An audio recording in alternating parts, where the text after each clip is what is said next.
Kalẹ́ gbogbo ọmọ káàárọ̀ oòjíire. Ẹ káàárọ̀, ẹ káàsán, ẹ káalẹ́. A kí gbogbo yín jákèjádò níbi tí gbogbo yín ti ń tẹ́tí sí wa ní àṣálẹ́ òní. Koiki Media bringing the world closer to your doorstep. Ení ní on the 20 nínú oṣù keje July ọdún ẹ̀yà 2025. A kí yín pé ẹ káàbọ̀ sí orí ètò ti àṣálẹ́ òní. Bí a ti ń wọlé, ẹ bá wa share ètò yìí, ẹ jẹ́ kó lọ far, ẹ bá wa share, ẹ bá wa gbọ́wọ́lé share button. Tí a bá wọlé, olórí ilé là kọ́kọ́ kí. Mo kí ọ̀gá mi Mr. Ọláyọmí Kóìkí tí gbogbo wa mọ̀ sí Koiki Media. A kú iṣẹ́ takuntakun, a kú kó lè dá, a kú ìfọmọ ènìyàn ṣe. Bẹ́ẹ̀ ni mo tara bẹ́ẹ̀, mo kí Ìgbòho Òòṣà, owó baba Dámì, Májàsọ́lá one, ọkùnrin takuntakun. Bàbá, ẹ ní lùgbàdì àìsàn lágbára àṣẹ Èdùà. Àjíǹde ara yóò máa bá yín gbé o. Bí ẹ ti ń jà takuntakun kí ilẹ̀ Yorùbá bọ́ kúrò lóko ẹrú, kódà tó túmọ̀ sí wípé kì í ṣe ilẹ̀ Yorùbá nìkan kọ́ lẹ tún ń jà fún. Bí ẹ ti ń jà fún Yorùbá náà ni a lè sọ wípé ẹ̀ ń jà fún ìran ọmọ ògo adúláwọ̀. Ẹ kú iṣẹ́ takuntakun bàbá, ẹ kú kó lè dá, ẹ kú ìfọmọ ènìyàn ṣe. Mo tara bẹ́ẹ̀, mo kí bàbá Bánjí Akíntóyè Emeritus. Bàbá, ẹ kú iṣẹ́ takuntakun o, ẹ kú kó lè dá. Àní wá yín tì o lágbára àṣẹ Èdùà. Ṣẹ́gun, mo wá kí ẹ̀yin olólùfẹ́ wa pé a kú ìsinmi èní, a kú kó lè dá. Ẹ kú bí ojú ọjọ́ ṣe rí. Ètò tí àṣálẹ́ òní kò ní pẹ́ rárá. Ohun tí a kò fẹ́ kẹ́ bá wa ṣe ni pé ẹ bá wa share. Ẹ̀yin tí ẹ bá nífẹ̀ẹ́ ìran yín, tí ẹ mọ̀ pé lóòótọ́ lódodo tọkàn tara ni ẹ fi ń ja ìjà tí a gbé dání, ẹ bá wa share ètò náà. Go back.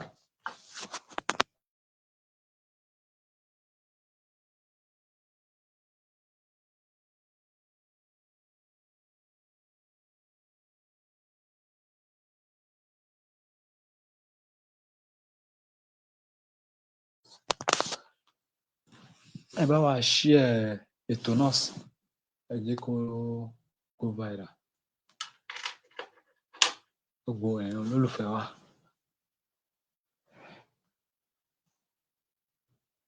Bí a ti ń bá ètò náà lọ, a kí yín lẹ́ẹ̀kan sí pé ẹ káalẹ́ o, a kú kó lè dá, a kú bí ojú ọjọ́ ṣe rí o, a dẹ̀ kú ìmúra, a kú ìpalẹ̀mọ́. Ó ti dín ní ọjọ́ kan lénìí tí à ń múra láti lọ máa béèrè fún ètò ààbò. Ètò ààbò nílẹ̀ Yorùbá gẹ́gẹ́ bí a ti ń béèrè láti àtẹ̀yìnwá wípé a nílò ètò ààbò jákèjádò orígun mẹ́rẹ̀ẹ̀rin ilẹ̀ Yorùbá, láti ibi tó ti bẹ̀rẹ̀ ní Ìbàràpá, Ìsẹ́yìn, Ìlọrin, Èkìtì, Kogi State, Ondo State, Ogun State, Lagos State, Ọ̀yọ́ State, Ondo State, Ọ̀ṣun State, Èkìtì State. À ń fẹ́ ètò ààbò tó péye. Ìdí náà nìí tí a fi ń gbé ìpolongo lọ sí ọ̀dọ̀ bàbá wa Aláàfin of Ọ̀yọ́ tí wọ́n jẹ́ ọba tuntun lórí àpèré. À ń pè yín, à ń rọ̀ yín, ẹ̀yin bàbá wa wí pé kí ẹ bá wa dá sí ọ̀rọ̀ ètò ààbò tó mẹ́hẹ nílẹ̀ Yorùbá tó fi jẹ́ wí pé a à mọbi tí ọ̀rọ̀ ètò ààbò ń lọ. A bẹ̀ ẹ̀yin bàbá wa, a bẹ̀ ẹ̀yin ìyá wa, Aláàfin of Ọ̀yọ́ tuntun, ẹ̀yin ìjòyè nílùú Ọ̀yọ́ jákèjádò gbogbo orígun mẹ́rẹ̀ẹ̀rin ilẹ̀ Yorùbá títí dé Ilé-Ifẹ̀, ọmọ odù tó bí ìwà. A bẹ̀ yín, a rọ̀ yín ni. Ètò ààbò ó ṣe kókó ní ilẹ̀ Yorùbá.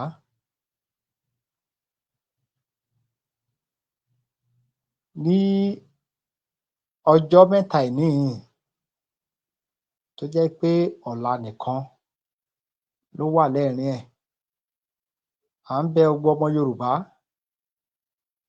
jákèjádò orígun mẹ́rẹ̀ẹ̀rin ilẹ̀ Yorùbá kí ẹ jẹ́ ká darapọ̀ mọ́ ìwọ́de alálàáfíà èyí tí a pè láti orúkọ ẹgbẹ́ ìfẹ́lódùn ọmọ Yorùbá. Láti ẹgbẹ́ ìfẹ́lódùn ọmọ Yorùbá, kí ẹ bá wa péjú pésẹ̀ sí ibẹ̀. Ìwọ tí o bá mọ̀ pé ètò ààbò ilẹ̀ Yorùbá jẹ ẹ́ lógún, ẹ jẹ́ ká jọ péjú pésẹ̀ síbẹ̀. Nítorí pé ọ̀rọ̀ tí à ń sọ lọ́wọ́lọ́wọ́ ó kàn mí, ó kàn ọ́, ó kan gbogbo wa ni. Ọ̀rọ̀ ètò ààbò nílẹ̀ Yorùbá, ohun tí a gbọ́dọ̀ fojú tó ni. Òhun la fi ń pe bàbá wa ọba tuntun Aláàfin of Ọ̀yọ́ wí pé kán bá wa dá sí.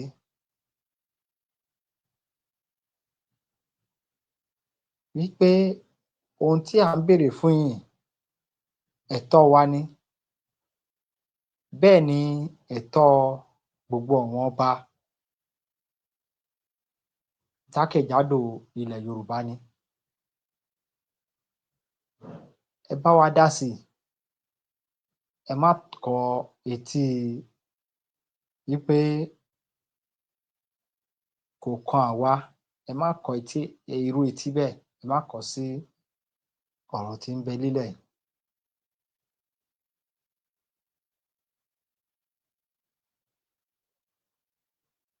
Níbi tí a dé dúró lé ọjọ́ èní nílẹ̀ Yorùbá, a rí pé ọ̀rọ̀ ètò ààbò ó ti di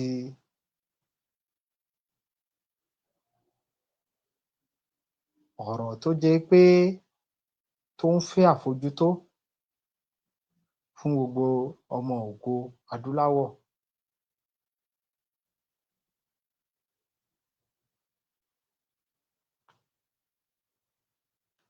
Ìdí náà nìí tí a fi ń ké pe gbogbo ọmọ kóòtù òjíire láti rí pé ká darapọ̀ mọ́ ìwọ́de wọ́rọ́wọ́ alálàáfíà. A à bá ẹnìkankan jà. Bẹ́ẹ̀ ni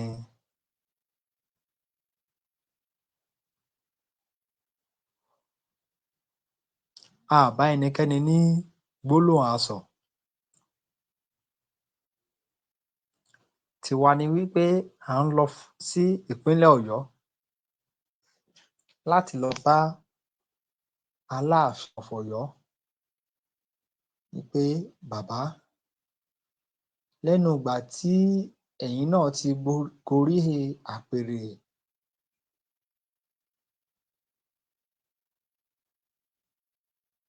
Aláàfin, níbo ni ètò ààbò, níbo ló dé dúró?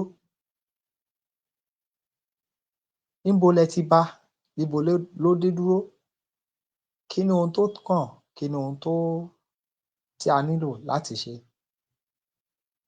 Níbo lẹ bá dé? Ohun tí a ní ká wá fún láti wá béèrè lọ́wọ́ ẹ̀yin bàbá wa tuntun tí ẹ ṣẹ̀ jẹ Aláàfin of Ọ̀yọ́. Nítorí pé ẹgbẹ́ tí ó ń bọ̀ lọ́wọ́ yín, tó ń bọ̀ ní ààfin yín, kì í ṣe ẹgbẹ́ tó kéré. Bẹ́ẹ̀ ni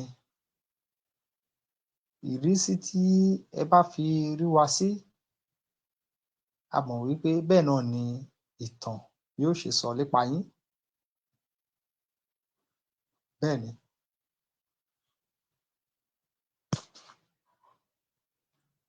ọ̀pọ̀lọpọ̀ ààfin ni a ti lọ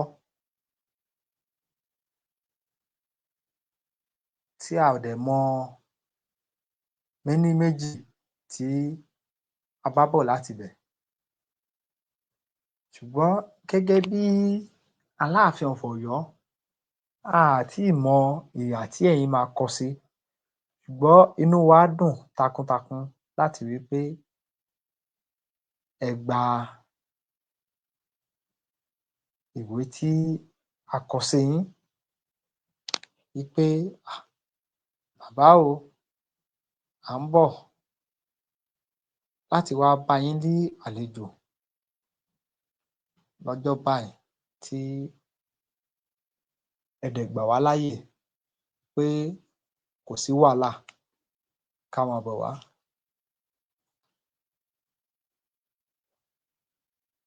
Bàbá Aláàfin of Ọ̀yọ́, tó túmọ̀ sí wípé ohun tí ẹ̀ ń sọ ni pé tọkàn-tara ni ẹ̀ ń fi ṣetán láti gbà wá lálejò gẹ́gẹ́ bí Aláàfin àná bí ò ṣe dalẹ̀ ọmọ Yorùbá. Ẹ̀ ń jẹ́ kó yé wa wípé ẹ̀yin náà ṣetán láti ṣiṣẹ́ pẹ̀lú wa. Ṣùgbọ́n tó bá wá rí bẹ́ẹ̀, ní kòpẹ́kòpẹ́, ọjọ́ mẹ́ta síbi tí a wà yìí ni a máa mọ̀ bóyá lóòótọ́ lódodo lẹ nífẹ̀ẹ́ ọmọ Yorùbá.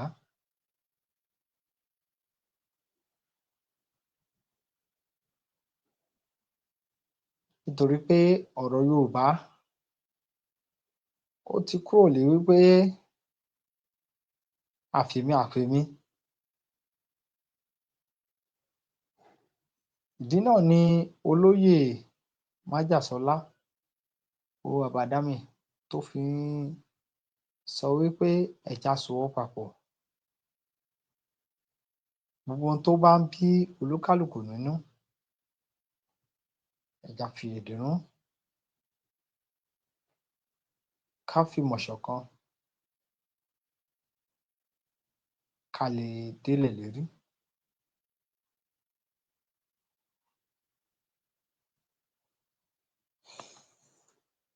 Lẹ́ẹ̀kan sí,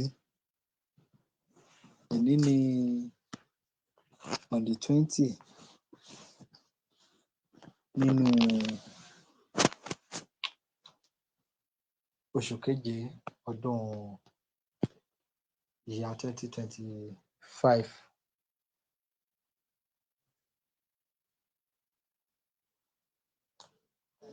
Bàbá mi, mo kí ẹ̀yin ìyá mi, mo kí ẹ̀yin ẹ̀gbọ́n mi, mo kí gbogbo wa pátápátá tí ẹ̀ ń gbọ́ mi káàkiri àgbáláyé.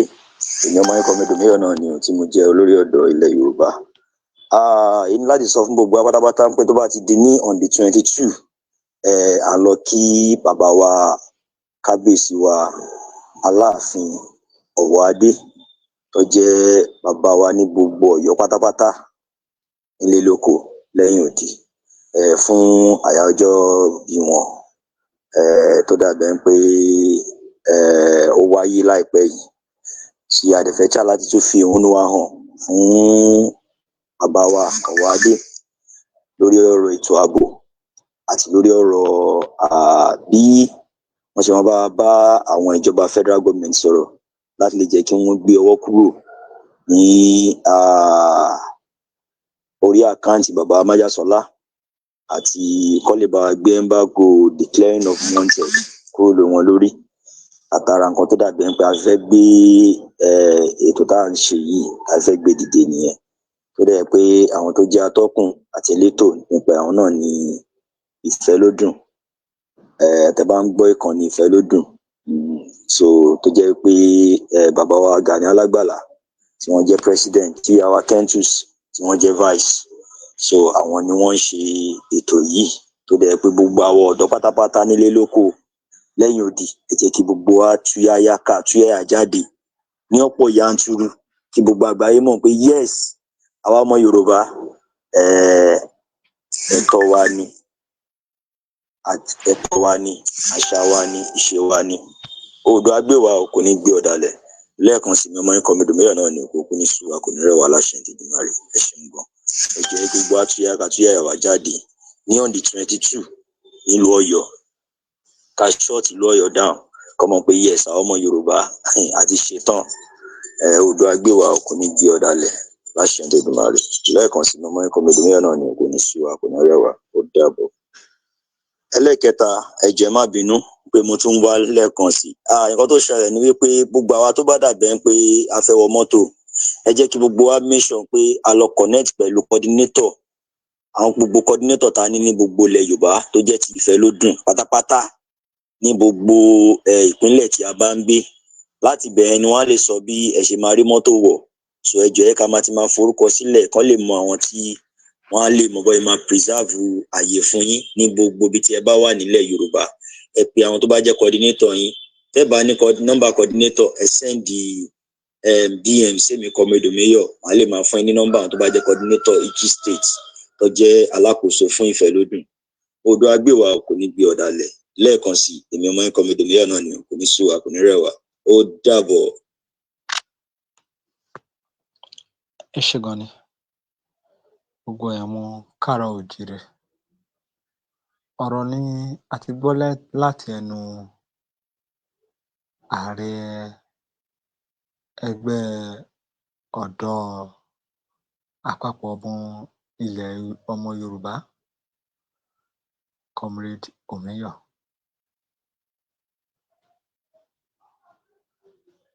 Wọ́n ní ẹ jẹ́ kí a kàn sí gbogbo ohun tó ń jẹ́ coordinator àwọn ẹgbẹ́ wa jákèjádò the whole state nílẹ̀ Yorùbá.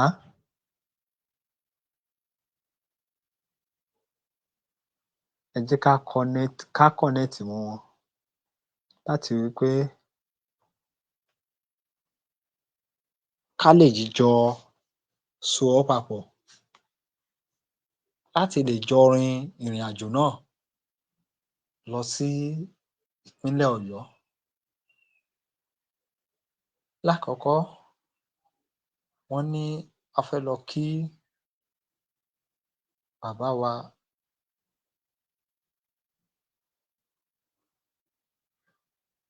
Kábíyèsí Ọ̀wọ́adé Aláàfin Ọ̀yọ́ tuntun wí pé wọ́n kú ọjọ́ ìbí. Látara bẹ́ẹ̀ là á ti fi wá béèrè wí pé bàbá, níbo ni ẹ bá ọ̀rọ̀ ètò ààbò, ọ̀rọ̀ rúkèrúdò tí ó ń ṣẹlẹ̀ ní ilẹ̀ Yorùbá, níbo ni ẹ bá wa bá dé lẹ́nu ìgbà tí ẹ̀ ń ti wà lórí àpèrè bàbá yín?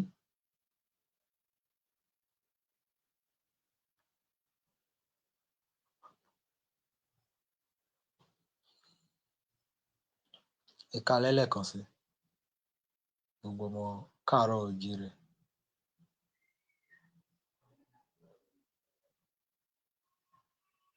Ètò tí a ní a gbé dání kì í ṣe ètò fún èmi àti ìwọ bí ò ṣe ń ṣe pé ètò tí ọmọ Yorùbá fi máa kúrò lóko ẹrú.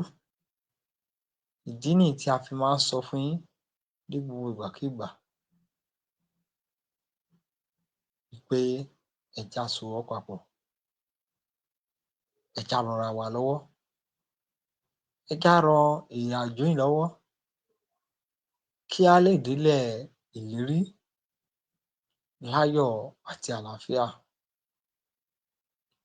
Koiki Media, gẹ́gẹ́ bí a ti ń sọ ọ́, gbogbo wa la ti rí iṣẹ́ takuntakun tí Koiki Media ti ń ṣe nípa ọ̀rọ̀ ilẹ̀ Yorùbá.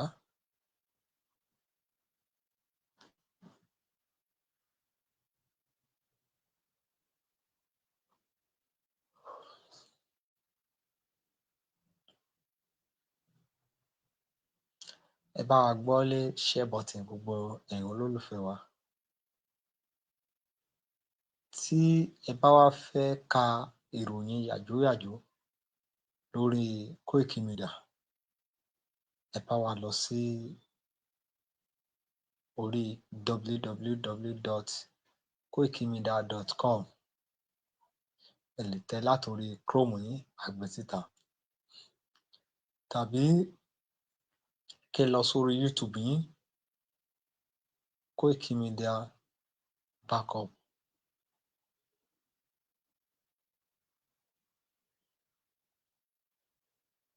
Ó máa gbé wá fún yín tí ẹ fi máa rí gbogbo àwọn ìròyìn wa kà. Bẹ́ẹ̀ ni ẹ lè lọ sórí Facebook, ẹ lè lọ sí orí X, Koiki Media náà ni ẹ máa tẹ̀ sí. Ẹ lè lọ sórí Instagram, WhatsApp page, ẹ máa rí wa wò takuntakun ńbẹ̀.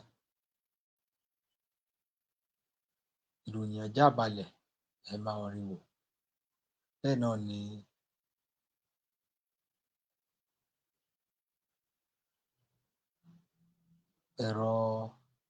ẹ̀rọ alágbèéká wa lórí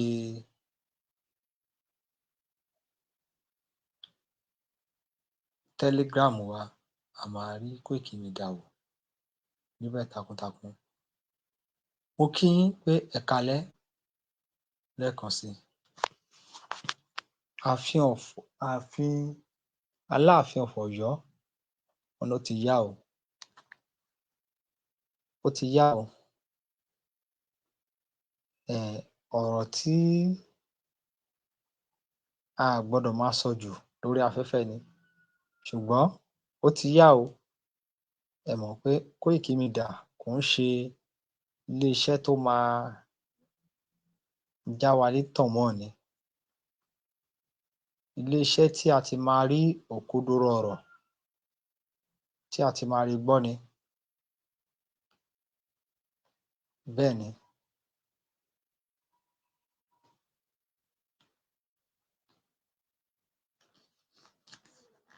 Ọmọ Yorùbá, ẹ káàárọ̀, ẹ káàsán, ẹ káalẹ́ o, níbi tẹ́ bá ti ń gbọ́ mi o, ọmọ yín náà ni o.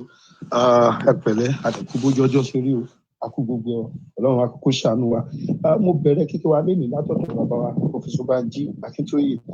Mo wá kí Chief Sunday Igboho, mo lo àwọn olórí méjèèjì, mo fi kí gbogbo wa àsìkò gbogbo àkú bójú ọjọ́ ṣe rí o, àtúní ká tó bára wa sọ̀rọ̀ náà ni o. Ìdí tí a gbọ́dọ̀ gba orílẹ̀-èdè wa ní kíá kánmọ́kánmọ́. Mo dẹ̀ fẹ́ kí gbogbo wa mọ Ọ̀yọ́ tí a ń lọ. Ó kù bíjọ́ méje lénìí o, ẹ jọ̀ọ́ ẹ jẹ́ ká dìde, ẹ jẹ́ ká try. Ṣe mọ̀ pé mo sọ ọ̀rọ̀ ilẹ̀ Yorùbá ó ti di aláìsàn gbogbo ẹbọ kéékèèké tá a bá ní láti dá kí àìsàn náà kó lè sàn. Mo rántí ìwé kan tá a kà nígbà kan, Àlímàmọ́sán dà. Ìwé yẹn fọ́ nìkan, wọ́n pe pásítọ̀, wọ́n pe olúwo, wọ́n pe àáfàá mùsùlùmí, wọ́n pe gbogbo wọn kóòtì, wọ́n pe dókítà náà òyìnbó. At the end of the day, Àlímà máa kú, Àlímà máa dìde. Òǹkálùkù wa fẹ́ máa take glory. Èmi ni mo ṣe, àáfàá lémi ni, pásítọ̀ lémi ni, oníṣẹ̀ṣe náà lémi ni, lémi ni, dókítà náà lémi ni. But at the end of the day, ẹbọ kéékèèké ló máa gbà ní málà. Ọ̀rọ̀ ilẹ̀ Yorùbá ó ti dà límà o. Mo rí gbogbo nǹkan ìmọ̀ báyẹn náà rí o tó ń ṣẹlẹ̀ o. Ẹ jẹ́ kí n kọ́kọ́ bẹ̀rẹ̀ lórí ọ̀rọ̀ education system. Boy kan wà, TikTok freak ní Naija, wọ́n pè ní Pella. Boy yẹn, he has his content, there are a lot of followers. Kó bá dẹ̀ announce o sometimes last week or thereabout pé òun ní ìdíyẹn tó máa bóun wó di kámẹ́rà o, bóun dẹ̀ ní di master's degree holder. Ọ̀rọ̀ yẹn dàbí jókì bí eré. Àwọn master's degree holder máa lọ bẹ̀, wọ́n máa pè 20, wọ́n máa stream ẹ̀, wọ́n máa ṣe interview fún wọn.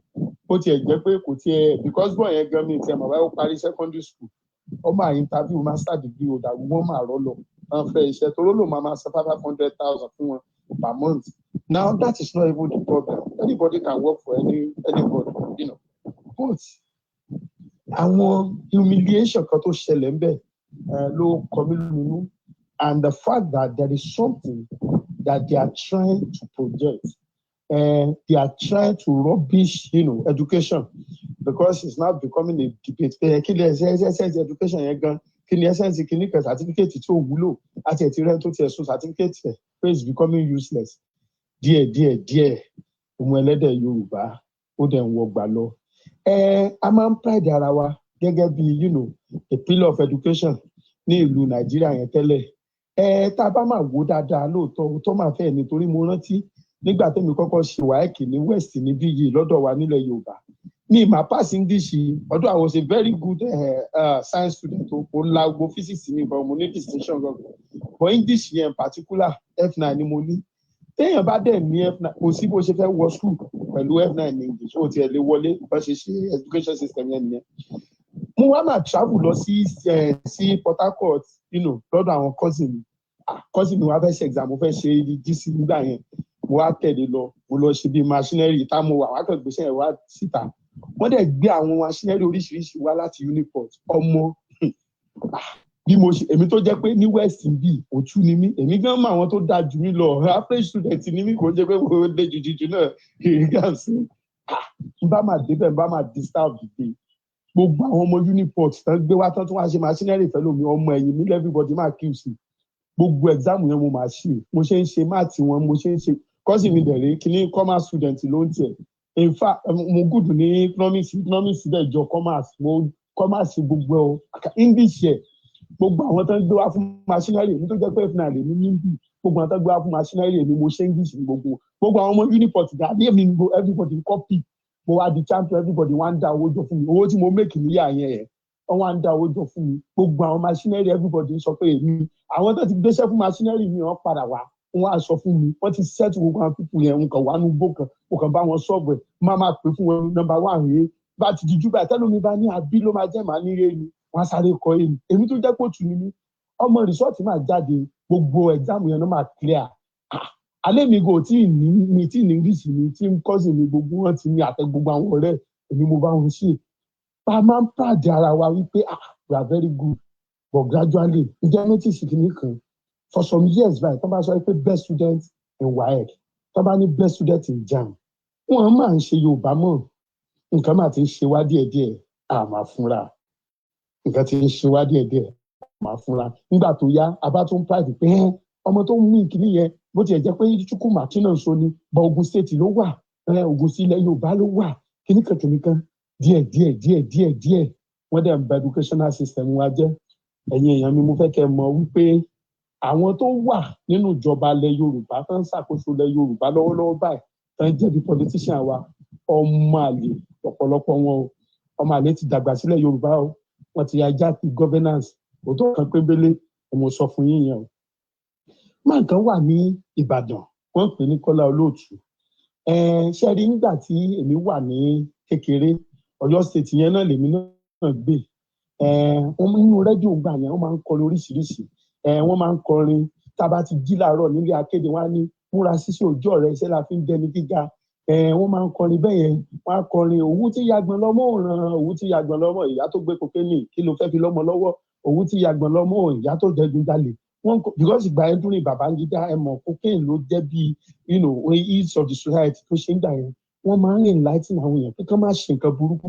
things like that wọ́n dẹ̀ tún máa ń sọ̀rọ̀ nípa iṣẹ́ pé iṣẹ́ ẹni níṣẹ́ ẹni mójútó ṣẹ́ rẹ̀ kìnnìkan bí ìránṣẹ́ ló sì jẹ́ lábẹ́ ìjọba iṣẹ́ ẹni iṣẹ́ kìí pa ni àṣẹ rẹ̀ gan-an làbùkù all those things all those sabbath they use it to awaken our inner spirit wọ́n á tún máa kọrin wọ́n á tún máa pè orin àhẹ́múra síṣẹ́ o iṣẹ́ all those things wọ́n máa jẹ́ kó yé wa wípé iṣẹ́ lèèyàn fi máa dẹni gíga wọ́n á máa sọ oríṣiríṣi wọ́n máa play a lot of advert nípa education and stuff like that ó yà mí lẹ́nu mo ti wo program máa ń kọ́ lóòótú yẹn bíi ẹ̀mẹ́rin àbí bíi ẹ̀márùn tí màá yẹn máa sọ̀rọ̀ nípa yahoo ọmọ kan ó wá lọ ṣe yahoo ó wá make owó ó wá ra mọ́tò ó wá tọ́jú ìyá ẹ̀ náà ẹ̀yin ò yá ẹ mójútó ọmọ yín o ìyá ẹ̀ wá lọ bá gbàdúrà níbì kan wá ní kinní kan ìyá ẹ̀ wá ní ó wá kọ́lé fún ìyá ẹ̀ ó wá ṣe kinní kan